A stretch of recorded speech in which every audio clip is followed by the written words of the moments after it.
Good morning everyone. मसीह में आप सबकी सलामती हो। मैं खुदावंद की खादमा सबा जोसेफ युगांडा कंट्री से खुदावंद के कलाम के साथ आपके सामने हाजिर हूँ। आइए हम खुदावंद के कलाम में से देखते हैं पैदाइश उसका 3 बाप और उसकी 15 आयत। Genesis chapter 3 verse 15। और खुदावंद के कलाम में लिखा है, और वो तेरे और औरत के दरमियान और तेरी नस्ल और औरत की नस्ल के और मैं तेरे और औरत के दरमियान और तेरी नस्ल और औरत की नस्ल के दरमियान अदावत डालूंगा।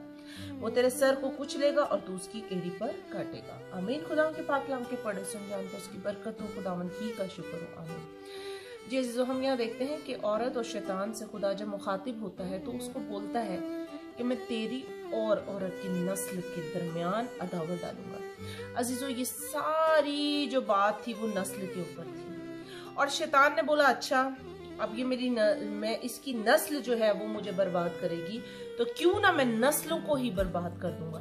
लेकिन उसको ये पता नहीं था कि वो कौन सी नस्ल है जो मुझे बर्बाद करेगी। इसलिए उसने नस्ल को बर्बाद करने का एक सिलसिला स्टार्ट कर दिया। और कैसे कि उसने सबसे पहले काइन को इस्तेमाल किया। उसने काइन को जो है इस्तेमाल करके अपने भाई हाबिल को मरवा दिया और उसको गुनहगार ठहरा दिया।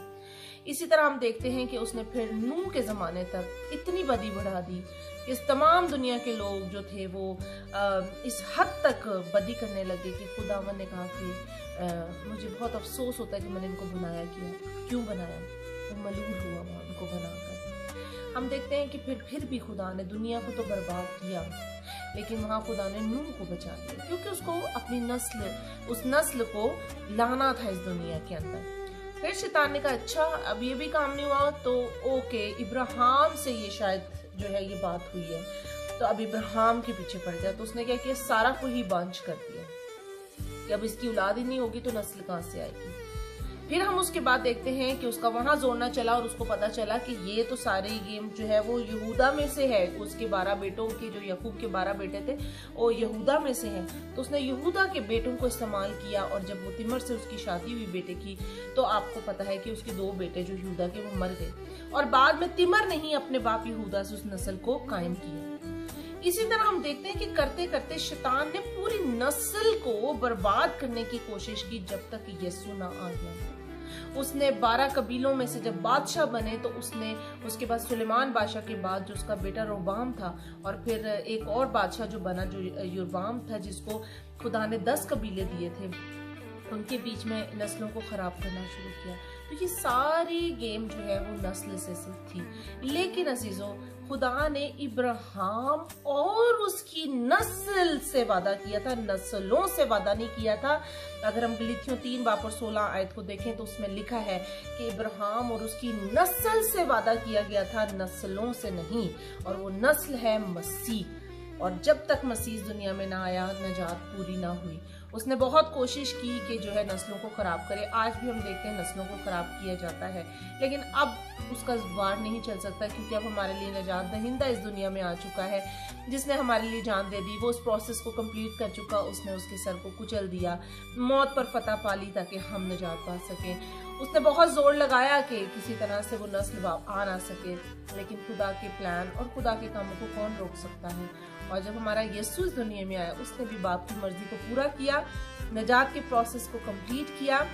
और उन हुक्मों से ज्यादा, उन कलमात से ज्यादा उसको इम्पोर्टेंट क्या था कि वो जल्दी जल्दी चाहता था कि ये वर्ड बोले कि तमाम हुआ, क्योंकि वो ये सारी चीज जो थी, जो खुदा का प्लान था, उसको उसने तमाम किया सलीब के ऊपर।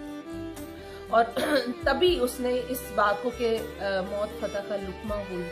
और यही बात थी जो इस आयत को कंप्लीट करती है कि वो तेरे सर को कुचलेगा। और वहां सलीब पर उसने जाके कहा तमाम हुआ, क्योंकि उसने मौत पर फतह पाई, शैतान पर फतह पाई, गुनाह पर फतह पाई। आपको नजात दे दी, मुझे नजात दे दी। आज हम खुश नसीब हैं, और ये खुशी हमारी जिंदगी के अंदर है कि हम नजात याफ्ता है।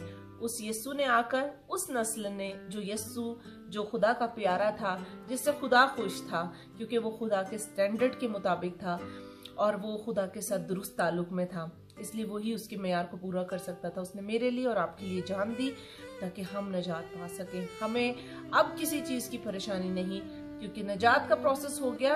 अब शैतान और तरीके से करता है कि लोग नजात पाए ना। पहले निजात का प्रोसेस होने नहीं देता था, अब निजात पाने नहीं देता। तो अजीजों, जब यीशु आपके लिए इतना कुछ करके चला गया, आज भी वो आपकी जिंदगियों में यही कहता है कि यह 2 दरख्त, या तो नेको बद की पहचान के में से ले लो, या हयात के दरख्त में से यानी मुझ में से ले लो। मैं आज भी तुम्हें जिंदगी देना चाहता हूँ, मैं आज भी तुम्हें बचाना चाहता हूँ। हाथ बढ़ाओ और इस दरख्त में को छुओ, इस दरख्त में से खाओ जो हमेशा की जिंदगी है, जो राह है और हक और जिंदगी है। अगर आप आज यीशु के उस दरख्त को, जो हयात का है, जो फजल का है, जो रहम का है, जो प्यार का है, जो हमेशा की जिंदगी का, उसमें से खाएंगे तो आप कभी मरेंगे नहीं। मेरा ईमान है कि खुदावंद आपको इस कलाम के वसीला से बरकत देगा। आइए हम अपने सरों को झुकाते हैं। खुदा मैं शुक्रगुजारी करती हूँ इस वक्त के लिए, इस मौका, इस दिन के लिए जो आपने बख्शा। खुदा इस कलाम के लिए जो आपने हमारी ज़िंदगी में दिया।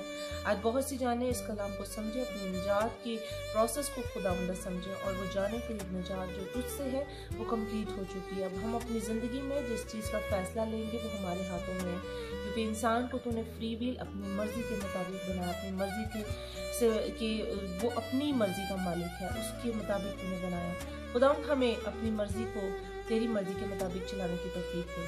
हम अपनी मर्जी पूरी ना करें बल्कि तेरी मर्जी को पूरी करेंगे। सब कुछ मांगती हूँ पहले यीशु के नाम से, सुनो कबूल फरमा। आमीन। God bless you.